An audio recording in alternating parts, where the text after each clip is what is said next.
আসসালামু আলাইকুম ওয়া রাহমাতুল্লাহ। আজকে আমরা অ্যাডভান্স অ্যাকাউন্টিং 1 এর চ্যাপ্টার নাম্বার 3 রেভিনিউ রেকগনিশন এর ৫ম ক্লাসে উপস্থিত হয়েছি। এই সম্পূর্ণ বইটা যদি মাত্র ২০ ঘন্টায় ২১ ঘন্টায় শেষ করতে চান, আমাদের স্পেশাল সুপারফাস্ট ব্যাচ রয়েছে। শুধু পাস করার জন্য প্রস্তুতি নিতে পারবেন। আমার হোয়াটসঅ্যাপ নাম্বারও দেওয়া রয়েছে, এই নাম্বারে যোগাযোগ করতে পারেন। আজকে আমরা ৫ম ক্লাসে আপনাদের নতুন একটা পদ্ধতির সম্পর্কে জানবো। আ ইতিমধ্যেই আমরা কিন্তু ইনস্টলমেন্ট পদ্ধতিতে যে অঙ্কগুলো রয়েছে ১ম ৪ টা ক্লাসে শিখেছি। আপনারা আগের ক্লাসগুলো দেখে নিতে পারেন। আজকে আমরা কমপ্লিটেড কন্ট্রাক্ট মেথড শিখব। ঠিক আছে? সো এই চ্যাপ্টারে ৪ টা মেথড শিখলেই আপনাদের সবগুলো ম্যাথ হয়ে যাবে। ইতিমধ্যেই একটা মেথড শিখেছি। এখন আমরা ২ নাম্বার মেথডটা আলোচনা করব। তো আপনারা যদি চান আমাদের অনলাইন ব্যাচে যুক্ত হতে পারেন। ২১ ঘন্টায় আপনারা শুধু ৫ নাম্বারের যেই প্রিপারেশনটা সেটা নিয়ে ফেলতে পারবেন। এখানে আমি ডিটেইলস দিয়ে দিয়েছি। আপনারা যদি একটু A to Z ভালো করে দেখেন তাহলেই হয়ে যাবে। আপনাদের এখানে শুধু এই সাবজেক্ট না, advance accounting, cost accounting, management accounting, financial management সবগুলো সাবজেক্টই আছে। আচ্ছা, তো আপনাদের এই আ মেথডে, এই কমপ্লিটেড কন্ট্রাক্ট মেথডে ৩ টা সূত্র শিখতে হবে। ১ নাম্বার হচ্ছে ফর্মুলা নাম্বার 1। ফর্মুলা নাম্বার 1 এ আপনাদের শিখতে হবে, বের করতে করতে হবে। এটা মূলত ফর্মুলা না, এটা হচ্ছে এই নিচের ফর্মুলা নাম্বার 2 এরই একটা অংশ। তো আলাদাভাবে বোঝানোর জন্য এখানে লিখেছি। Percentage of completed to date. আপনাদের কি বের করতে হবে? যখন আপনাদের গ্রোস প্রফিট রেকগনাইজড বের করতে বলবে, তখন ফর্মুলা নাম্বার 1 আপনাদের প্রয়োজন হবে। এখানে আপনাদের বের করার বিষয় হচ্ছে percentage of completed to date. এটার সূত্র হচ্ছে আই মিন ফর্মুলাটার প্রসেসগুলো, এন্ট্রিগুলো হচ্ছে উপরে থাকবে cost of date divided by estimated cost of total value. এটাকে এস্টিমেটেড কস্ট টু কমপ্লিটও বলা হয়। ইনটু দিয়ে দিবেন ১০০। এই ছোট্ট জিনিসটা মুখস্থ রেখে দিবেন। এরপরে আমরা ২ নাম্বার অর্থাৎ মেইন সূত্রে চলে আসছি। ঠিক আছে? ১ নাম্বার সূত্রটা কিন্তু ২ নাম্বার সূত্রেরই একটা অংশ।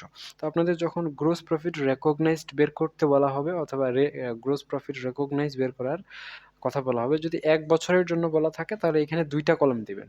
আর যদি ২ বছরের কথা থাকে তাহলে ৪ টা কলাম। আর ৩ বছরের কথা বলা থাকলে ৬ টা কলাম দিবেন। আমি ধরে নিয়েছি ১ম এ, যেহেতু এখানে সূত্র শেখাচ্ছি ১ বছরের কথা। শুধু কলামগুলো, অ্যামাউন্টগুলো বেশি লিখতে হবে। বাকি এদিকে সবকিছু সেম টু সেম থাকবে। তো আপনারা টাইটেল দিবেন ১ম এ গ্রোস প্রফিট রেকগনাইজড। ঠিক আছে? দিয়ে আপনারা শুরু করবেন কন্ট্রাক্ট যে প্রাইসটা রয়েছে, কন্ট্রাক্টের চুক্তির যে মূল্যটা রয়েছে সেটা দিয়ে। আচ্ছা, কমপ্লিটেড কন্ট্রাক্ট মেথড কি? এটা হচ্ছে এমন একটা পদ্ধতি যে পদ্ধতিতে আপনি যতটুকু কাজ সম্পাদন করবেন, যতটুকু পণ্য সরবরাহ করবেন, যতটুকু চুক্তি সম্পাদন করবেন, সেই সম্পাদনের উপর ভিত্তি করে যেই লেনদেনগুলো সংঘটিত হয়, সেই লেনদেনগুলো উম প্রাতিষ্ঠানিকভাবে লিপিবদ্ধ করার হিসাব বৈজ্ঞানিক যে পদ্ধতি, সেটাই হচ্ছে কমপ্লিটেড কন্ট্রাক্ট মেথড। অর্থাৎ আমি একটা এক্সাম্পল দিচ্ছি। মনে করেন আপনি একটা আ বাড়ি বানায় দিবেন একজনকে। হুম? তো আপনি যে বাড়িটা বানায় দিবেন, একদিনে তো বাড়ি বানানো যাবে না। মনে করেন আপনি ২০ তলা একটা বাসা একজনকে বানায় দিবেন। ৩ বছর সময় লাগবে। এই ৩ বছরে আপনি যতটুকু কাজ করবেন, কি হিসাবে কাজ করবেন, আপনি কত খরচ করবেন, কত টাকা নিবেন, কত কিস্তি নিবেন, ইত্যাদি, ইত্যাদি যে তথ্যগুলো রয়েছে সেগুলোকেই হিসাব বিজ্ঞানের পদ্ধতিতে, একটা সুশৃঙ্খল পদ্ধতিতে লিপিবদ্ধ করাটাই হচ্ছে কমপ্লিটেড কন্ট্রাক্ট মেথড। অথবা এটা অন্যভাবেও হতে পারে। যেমন আপনি একটা জিনিস বিক্রি করবেন। সো জিনিসটা তো একসাথে বিক্রি করতে পারবেন না। তো সেক্ষেত্রে কি করবেন? আপনি ধাপে, ধাপে বিক্রি করবেন জিনিসের কিছু অংশ। তো সেক্ষেত্রে সেটার জন্য যে চুক্তিটা হয়, সেই চুক্তিগুলোকেই লিপিবদ্ধ করার একটা পদ্ধতি হচ্ছে কমপ্লিটেড কন্ট্রাক্ট মেথড। আপনারা যখন অঙ্ক করবেন, আমি যখন এর পরের ক্লাসটাতে অঙ্ক শিখিয়ে দিব, তখন আপনারা বুঝতে পারবেন। তো শুরু করবেন কি দিয়ে? কন্ট্রাক্ট প্রাইস দিয়ে। ঠিক আছে? এর পরবর্তীতে যতগুলো খরচ রয়েছে, সবগুলো খরচ বিয়োগ করে দিবেন। এখন খরচ তো আপনারা সবাই বোঝেন, তারপরেও আ এই কন্ট্রাক্ট পদ্ধতিতে যে সকল খরচ রয়েছে, সেগুলো আমরা হিসাব করি। এক্সপেন্সেস অর কস্ট, এটা এন্ট্রি না, এটা এমনিই দিয়ে দিয়েছি। তো খরচের মধ্যে থাকবে কস্ট টু ডেট, এটা থাকবে। আচ্ছা, এখানে ১, ২, ৩, ৪ লিখেছি দেখেন। এটা লেখার একটা কারণ আছে, সেটা হচ্ছে কোনটা কার সাথে যোগ বিয়োগ গুণ ভাগ হবে সেটা বোঝানোর জন্য। কন্ট্রাক্ট প্রাইসটা ১ম এ এই যে ১ নাম্বার এখানে লিখবেন। আর কস্ট টু ডেটটা ২ নাম্বার এই পজিশনে লিখবেন। এরপরে এস্টিমেটেড কস্ট টু কমপ্লিট, এটা ৩ নাম্বার পজিশনে লিখবেন। ২ আর ৩ যোগ করে টোটাল এস্টিমেটেড, সরি, ২ আর ৩ যোগ করে ৪ নাম্বারের এখানে লিখবেন। ঠিক আছে? ২ আর ৩ যোগ করে ৪ নাম্বারের পজিশনে লিখবেন। এর পরবর্তীতে ১ থেকে ৪ বিয়োগ করে ৫ নাম্বারে আপনারা টোটাল এস্টিমেটেড প্রফিট পেয়ে যাবেন। ঠিক আছে? যখন টোটাল এস্টিমেটেড প্রফিট পেয়ে গেলেন আপনারা, তখন বের করবেন percentage of completed to date. অর্থাৎ আপনারা এই যে এখানে করেছিলেন না, percentage of completed to date, এই সেম সূত্রটাই, সেম বিষয়গুলোই আপনারা এখানে লিখে দিবেন। এখন এই সূত্রটা মুখস্থ রাখলে রাখে দিলেন, যদি না রাখেন তাও সমস্যা নাই, এইটা মুখস্থ রাখে দিবেন তাহলেই হয়ে যাবে। এটা কিভাবে দেখেন, percentage of completed to date এর সূত্র অনুযায়ী হচ্ছে 2 নাম্বার পজিশনের অ্যামাউন্টটা কস্ট টু ডেটকে 4 নাম্বার পজিশনের অ্যামাউন্ট দিয়ে ভাগ করে দিবেন। অর্থাৎ এই দুইটার 3 4 2 3 এর যোগফল যে 4 নাম্বার রয়েছে, এই 4 নাম্বার অ্যামাউন্টটা দিয়ে ভাগ করে দিবেন, ইনটু 100 দিয়ে দিবেন। এখানে একটা পার্সেন্টেজ আসবে, সেটা 6 নাম্বার পজিশনে আপনারা লিখে দিবেন। ভালো কথা। এর পরবর্তী কাজ হচ্ছে যে টোটাল গ্রোস প্রফিট রেকগনাইজড বের হয়ে যাবে যখন আপনারা এই অ্যামাউন্টটা কি করে দিবেন, মাইনাস করে দিবেন। 5 থেকে 6 মাইনাস করে দিলে 7 নাম্বারে আপনারা টোটাল গ্রোস প্রফিট রেকগনাইজড পেয়ে যাবেন। এরপরে পুনরায় মাইনাস করে দিতে হবে gross profit recognized previous year. যদি আগের বছরের কোনো গ্রোস প্রফিট রেকগনাইজ থাকে তাহলে সেটাও মাইনাস করে দিতে হবে। তো 7 থেকে 8 মাইনাস করে দিলে আপনারা 9 নাম্বারে পেয়ে যাবেন gross profit recognized in current year. চলতি বছরে গ্রোস প্রফিট রেকগনাইজ যতটুকু করা হয়েছে সেটাই আপনারা পেয়ে যাবেন। তো এখানে বিস্তারিত অত বেশিও জানার দরকার নেই, আপনারা জাস্ট সূত্রটা সিরিয়ালি মনে রাখেন, কোন এন্ট্রির পরে কোনটা আসবে এটা মনে রাখেন, আর কোন এন্ট্রিটার অ্যামাউন্ট কোথায় লিখতে হবে, কার সাথে কে ভাগ যাবে গুণ যাবে, এগুলো মনে রাখেন, মুখস্থ করেন। সূত্র তো মুখস্থ করতে হবে, বাকি অঙ্ক আমি আপনাদের শিখিয়ে দিব, অঙ্ক মুখস্থ করার প্রয়োজন নাই। তো 2 নম্বর সূত্রটা চলে গেল। এরপরে চলে আসছে আমার 3 নম্বর সূত্র। এখন এই হিসাবগুলো করার জন্য আমার জাবেদা প্রয়োজন। তো জাবেদা প্রয়োজন হলে আমরা কি করব, সুন্দর করে জাবেদা লিখবো। সো জার্নাল এন্ট্রিসের জন্য আপনাদের 5টা জাবেদা আছে, এই 5টা জাবেদা শিখলেই যথেষ্ট। 1 নম্বরে রয়েছে for construction cost incurred during the ইয়ার। চলমান সময়ে যে কনস্ট্রাকশনের যে মূল্য ধরা হয়েছে, মনে করেন আপনি 30 লক্ষ টাকা দিয়ে একটি বাসা বানাই দিবেন, মোট খরচ 30 লক্ষ। তাহলে সেটার জন্যই মোট যেই আপনার টোটাল যে ভ্যালুটা রয়েছে কনস্ট্রাকশনের, বা টোটাল যে চুক্তিটা রয়েছে, চুক্তিটার মূল্যটাকেই কনস্ট্রাকশন ইন প্রসেস বলা হয়, সেটা ডেবিট করে দিবেন। আর আপনি বিনিময়ে তো হয় ম্যাটেরিয়ালস দিবেন, অথবা নগদ টাকা দিবেন, অথবা আপনার পেয়েবল টাকা থাকবে সেটাকে ক্রেডিট করে দিবেন। 1 নাম্বারটা এটাই। মনে করেন construction in process debit, material credit, অথবা ক্যাশ ক্রেডিট, অথবা পেয়েবল ক্রেডিট, অথবা 3টাই ক্রেডিট, অথবা যেকোনো 2টা ক্রেডিট।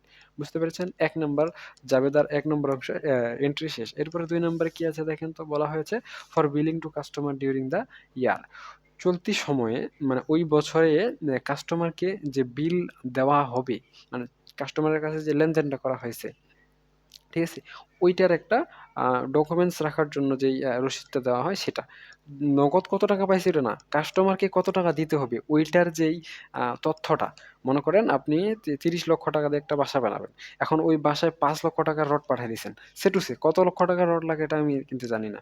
সে টু সে বলতেছি 5 লক্ষ টাকার রড পাঠায় দিছেন। সো রড পাঠায় দেওয়ার পর রডের মূল্য যে 5 লক্ষ টাকা সেটাকেই অ্যাকাউন্ট রিসিভেবল ডেবিট করে দিবেন, আর বিলিং টু কনস্ট্রাকশন ইন প্রসেসটাকে ক্রেডিট করে দিবেন। ঠিক আছে? আচ্ছা, তাহলে 2 নাম্বারটা আশা করা যায় বুঝতে পেরেছেন। এরপরে আমাদের চলে আসতেছে 3 নাম্বার। আপনি যে 5 লক্ষ টাকার রড পাঠাইলেন, এখন ওই কাস্টমার আপনার 5 লক্ষ টাকার রডের মধ্যে কত টাকা আপনাকে দিল, সেটাকে বলা হয় ক্যাশ কালেকশন ফ্রম কাস্টমার। কাস্টমারের কাছ থেকে আপনি কত টাকা পাইলেন, তো যত টাকা পাবেন সেটাকে ক্যাশ ডেবিট করে দিবেন। অবশ্যই অ্যাকাউন্ট রিসিভেবলের বিপরীতে টাকা পাবেন, তাই অ্যাকাউন্ট রিসিভেবল বা পাওনা টাকা ক্রেডিট করে দিবেন। এরপরে 4 নাম্বারে চলে আসি। এটা খুব জটিল এবং সরি, এটা খুব ইন্টারেস্টিং, জটিল না। খুব ইন্টারেস্টিং একটা entry. For recognize revenue gross profit during the year on incomplete contract. এখন এই 5 লক্ষ টাকার রড বিক্রি করে আপনার কিছু না কিছু লাভ হবে। আপনি কিন্তু কেনা দামে রড বিক্রি করবেন না। বুঝতে পেরেছেন? তো এই রড থেকে, সিমেন্ট থেকে, বালি থেকে, মজুরি থেকে বা অন্যান্য যেকোনো খাত থেকে আপনি কি করবেন? কিছু করে লাভ করবেন। মনে করেন 5 লক্ষ টাকা রড পাঠাইছেন, ওখানে আপনার ক্যাশ চলে গেছে 4,50,000, বাকি 50,000 টাকা আপনার লাভ। সে টু সে। হ্যাঁ? তো এই যে লাভ লোকসান, রডের শুধু রড না, রড, বালি, সিমেন্ট ইত্যাদি যা আপনি সেল করবেন সেটাই এখানে আমি বোঝাচ্ছি। তো এই যে সেল করবেন সেটার জন্য যে আপনার লাভ লোকসানটা আছে, অথবা 5 লক্ষ টাকা রড মনে করেন 6 লক্ষ টাকা রড পাঠায় দিয়েছেন, লিখে দিয়েছেন 5 লক্ষ। তো যতটাই লিখবেন, হ্যাঁ? সেটাই হচ্ছে আপনাদের এন্ট্রি নেওয়ার জন্য 4 নাম্বার সূত্রটা আপনাদের দিতে হবে চলমান বছরে। তো এন্ট্রিটা হিসাবটা কিভাবে করবেন? কনস্ট্রাকশন এক্সপেন্স ডেবিট করে দিবেন সবার প্রথমে। আর revenue from long term contract এটা ক্রেডিট করে দিবেন। ঠিক আছে? কনস্ট্রাকশন এক্সপেন্স ডেবিট করে দিবেন এইটা প্রথমে, এবং সবার শেষে কি করে দিবেন, revenue from long term contract এটা ক্রেডিট করে দিবেন। এখন দুইটা ডেবিট ক্রেডিট লেখার পর যেই সাইডে ছোট হবে সেই সাইডে লিখতে হবে কনস্ট্রাকশন ইন প্রসেস। কথার কথা, কনস্ট্রাকশন এক্সপেন্স হয়ে গেছে 100 টাকা, আর construction revenue from long term contract হয়ে গেছে 200 টাকা। তাহলে ডেবিটটা ছোট হয়ে গেছে না? যেই পাশে ছোট হবে ওই পাশে বাকি টাকা অ্যাটাচড করে দিবেন। যেমন মনে করেন যে কনস্ট্রাকশন এক্সপেন্স 100 টাকা, revenue from long term contract হচ্ছে 200 টাকা, তাহলে বাকি 100 টাকা কনস্ট্রাকশন ইন প্রসেসে ডেবিট করে দিবেন। অর্থাৎ ডেবিট সাইডটা মিলাই দিবেন, ক্রেডিট সাইডটা মিলাই দিবেন। দুই সাইডের মধ্যে যেটা ছোট হবে সেইখানে আপনারা কনস্ট্রাকশন ইন প্রসেস লিখবেন। কথার কথা উল্টা হতে পারে, যে কনস্ট্রাকশন এক্সপেন্স 500 টাকা হতে পারে আর revenue from long term contract এটা 100 টাকা হতে পারে, তাহলে বাকি 400 টাকা ঘাটতি আছে।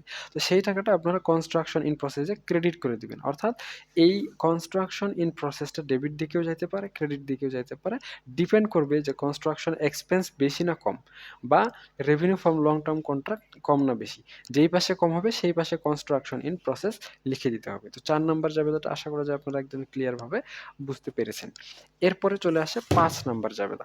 5 নাম্বার জাবেদাতে আপনারা কি করবেন, এই যে এতক্ষণ ধরে উপরের হিসাবগুলো করলেন এই হিসাবগুলোকে ক্লোজ করে দিবেন। ফর ক্লোজিং কন্ট্রাক্টটা ক্লোজ করে দেওয়ার জন্য আপনারা লাস্ট একটা জাবেদা দিবেন, সেটাকে বলা হবে billing to construction in process debit, construction in process credit. ঠিক আছে, এই এতটুকুই। আপনাদের একটা অঙ্ক করে দেওয়া যাইতো, কিন্তু একটা অঙ্ক করতে গেলে আধা ঘন্টা থেকে 40 মিনিট সময় লাগবে, আর আমাদের অলরেডি 10-15 মিনিট চলে গেছে। সো আজকে আর অঙ্ক করাই দিব না, আমাদের ফ্রি ক্লাস কিন্তু ইতিমধ্যেই দেওয়া হয়ে গেছে, আপনারা সেগুলো দেখে নেন। আমি একটু প্রথম থেকে এটা রিভাইজ করে দিয়ে আজকে ক্লাসটা শেষ করে দিচ্ছি। আপনাদের তৃতীয় অধ্যায়ে রেভিনিউ রেকগনিশনে 4টা পদ্ধতিতে অঙ্ক শিখতে হবে। আমরা ইতিমধ্যে ইনস্টলমেন্ট পদ্ধতিটা শিখেছি। এরপরে আজকে আমরা দ্বিতীয় পদ্ধতি কমপ্লিটেড কন্ট্রাক্ট পদ্ধতিটা শিখব। ঠিক আছে, তো পদ্ধতি শেখার আগে তো পদ্ধতির সূত্রগুলো শিখতে হবে। তো আমাদের এই পদ্ধতির প্রথম সূত্র হচ্ছে formula number 1, percentage of completed to date is equal to cost of date divided by estimated cost of total value into হচ্ছে 100। এস্টিমেটেড কস্ট অফ টোটাল ভ্যালুকে এস্টিমেটেড কস্ট টু কমপ্লিটও বলা হয়। এরপরে ফর্মুলা নাম্বার 2, এটাই মূলত মেইন প্রশ্ন। আপনাদের গ্রোস প্রফিট রেকগনাইজ বের করতে বলবে। শুরু করবেন কন্ট্রাক্ট প্রাইস দিয়ে, এর পরবর্তীতে যতগুলো খরচ রয়েছে সবগুলো মাইনাস করে দিবেন।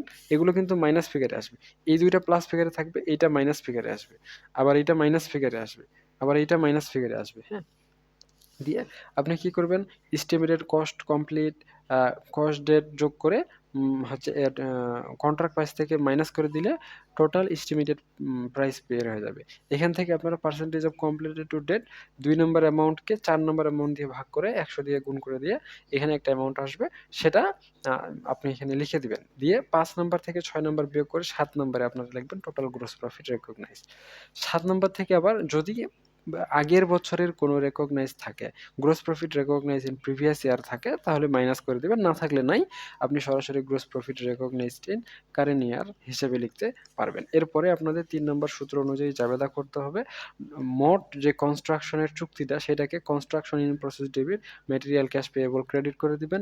এরপরে কাস্টমারের জন্য যত টাকা বিল আপনি লিখবেন সেই বিলটা লেখার জন্য অ্যাকাউন্ট রিসিভেবল ডেবিট এবং বিলিং টু কনস্ট্রাকশন ইন প্রসেসটা ক্রেডিট করে দিবেন। এরপর কাস্টমার যত টাকা দিবে সেটাকে ক্যাশ ডেবিট এবং অ্যাকাউন্ট রিসিভেবল ক্রেডিট করে দিয়ে যত টাকা লাভ লোকসান হলো সেটা লেখার জন্য কনস্ট্রাকশন এক্সপেন্স ক্রেডিট করে revenue from long term contract আগেরটা ডেবিট করে এটা ক্রেডিট করে দিয়ে যে পাশে কম হবে সেই পাশে কনস্ট্রাকশন ইন প্রসেস লিখে দিবেন। দিয়ে এরপরে আপনারা এই হিসাব কিতাব সব ক্লোজ করে দেওয়ার জন্য ক্লোজিং কন্ট্রাক্ট এর জন্য billing on construction in process debit করে কনস্ট্রাকশন ইন প্রসেস ক্রেডিট করে দিবেন। সো আশা করি যে আপনাদের একদমই ডিটেইলে আমি বুঝাইতে পারছি। আর আপনাদের কোনো প্রশ্ন থাকলে আমাকে জানাতে পারেন। আমি একটু আমাদের অনলাইন যে প্রাইভেট গ্রুপটা রয়েছে এইটা আপনাদের দেখায় দিই।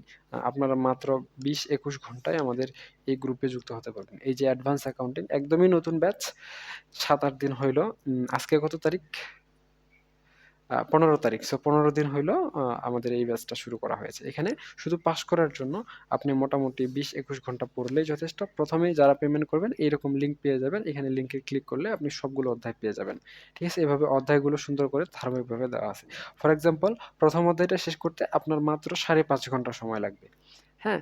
এরপরে দ্বিতীয় অধ্যায় শেষ করতে 7.5 ঘন্টার মতো সময় লাগবে। এভাবে 20-25 ঘন্টায় আপনি আমাদের হচ্ছে এই সাবজেক্টের প্রিপারেশনের পাস করার জন্য যে প্রস্তুতি, সেই প্রস্তুতিটা নিয়ে ফেলতে পারবেন। আরও বেশি পড়তে চাইলে আরও বেশি পড়বেন। ফর এক্সাম্পল দ্বিতীয় চ্যাপ্টারে যদি আমি ক্লিক করি, তাহলে দেখবেন দ্বিতীয় চ্যাপ্টারের ভিতরে কেমন গুরুত্বপূর্ণ এটা বলা আছে, এবং ক্লাসগুলো সুন্দর করে A to Z একদম প্রথম থেকে শেষ পর্যন্ত সাজানো আছে, এবং এখানে মাঝে মধ্যে ২-১টা করে টিপসও দেওয়া আছে। ২১টা ক্লাস আছে। তো এই ২১টা ক্লাস করতে ৫.৫ ঘন্টা সময় লাগবে। মোট সময় হচ্ছে ৫.৫ ঘন্টা। ফর এক্সাম্পল ৪ নম্বর ক্লাসে যদি আমি ক্লিক করি, তাহলে দেখবেন আমাদের এখানে সুন্দর করে কি হয়ে গেছে? ক্লাস প্লে হয়ে গেছে। সো আপনারাও যদি এভাবে সুন্দর করে সাজানো অবস্থায় আমাদের কাছে গুছিয়ে প্রস্তুতি নিতে চান, তাহলে আমাদের অনলাইন ব্যাচে আপনাকে স্বাগতম। আজকে এ পর্যন্তই। সকলেই সুস্থ থাকুন, ভালো থাকুন। আমার হোয়াটসঅ্যাপ নাম্বারটা নিচে দেওয়াই রয়েছে।